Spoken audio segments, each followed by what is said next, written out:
Hey everybody, hope you all doing really well. So, history mystery for y'all. Who killed Philip II of Macedon? Now, this is like the 330s BCE, so this is like 2,000 and several hundred years before anything else. So, here are the main culprits. So, Pausanias, he's the guy who was a bodyguard to Philip, and he killed him in front of absolutely everybody because he was angry at him for being used and basically abused by one of his generals and was not punished. So he directly killed him, which is obvious. But there is a bit of a conjecture whether or not it was actually his own actions, which is just him being completely angry and killing, or he was put up to the task by somebody else. Now, what I mean by that is that Olympias, who is who's basically the mother of Alexander the Great, was also one of the wives of Philip II of Macedon. So Philip II of Macedon had several wives. He had 7, actually. So he had 7 wives, and he did so for the sake of political marriage and integration. Now, the problem with that is that it led to a lot of jockeying by, let's say, these wives wanting to get their heirs in and have their children become the natural-born ones. So Alexander the Great was the eldest one, known as Alexander the Third, but the thing with that was that there's this theory that Cleopatra, who was a Macedonian and the last wife of Philip II, gave birth to a full-blooded Macedonian son, because a lot of these women that Philip had married was actually not. They were not actually full-blooded Macedonian themselves. Like, for example, the mother of Alexander, Olympias, was an Epirot, which is nowadays Albania. So there's this theory that if you're going to, let's say, be a full-blooded Macedonian, you would become king. Even though that's not quite the case. I mean, it makes sense to the modern day sense, where it's like, okay, you need a full-blooded child in order to succeed you, but it's kind of like for ancient times, I'm not 100% certain if it did matter that much. And let's say in the classical Greek context, with ancient Rome, I know that for a fact that mattered quite a bit, but with ancient Greek, I'm not quite sure. Now, so there's that. Then there's Alexander the Great himself. He was angry because he was constantly going up and butting heads with his dad because they were so alike. Alexander wanted to emulate his father. He wanted to get battle glory. He was a close student of warfare. He sucked at politics. He was terrible at politics. He was just a very blunt instrument of a man, very impulsive, very effective. I mean, he burned Thebes to the ground. I mean, he's a ruthless guy. He does not take no for an answer, but he's also the kind of guy that would rather burn his fleet to the ground, and then when he wants to invade an island, he builds a land bridge to besiege it by land and create...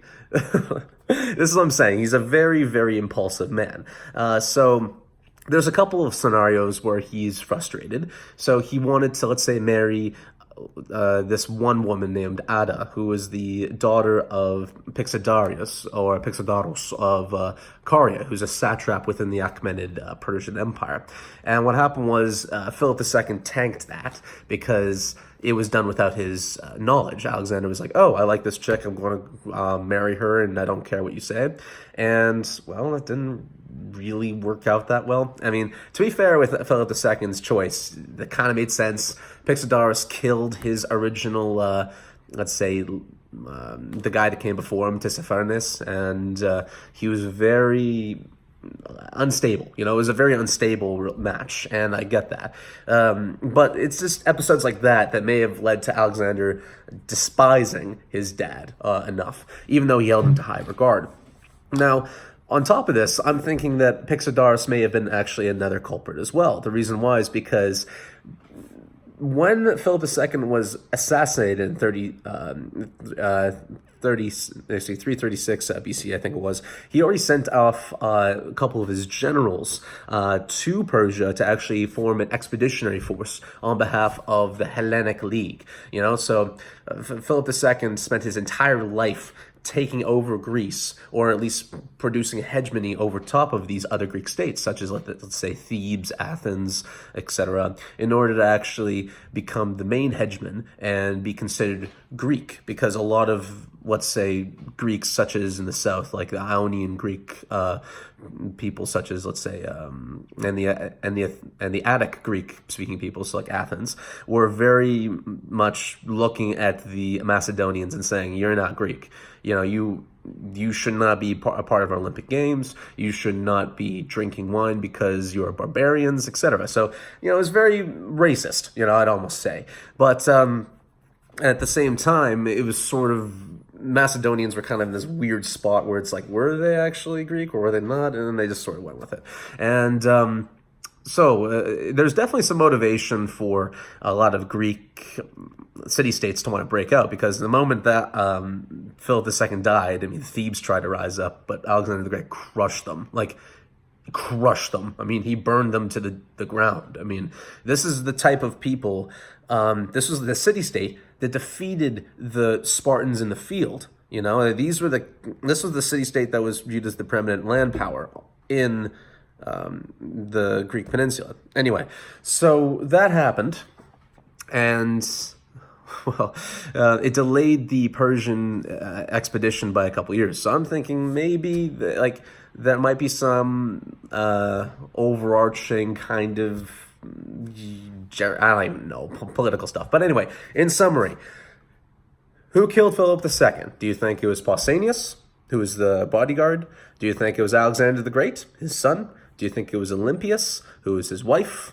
Do you think that it was Pixodaris, who is the satrap of Persia, whose let's say daughter was supposed to be wed to him, but it was declined? Or do you think it was something else? Do you think it was sort of this situation where he was, how do I say it? Where it was kind of a combined effort by a few people? Do you think it was this, let's say, Olympias and Alexander knew together? Or do you think it was just something random, you know? So anyway, that's the history mystery. Let me know what your guys' thoughts are on the matter. So those are your choices. Just if you have somebody else to throw out there, by all means, I'd love to hear your points.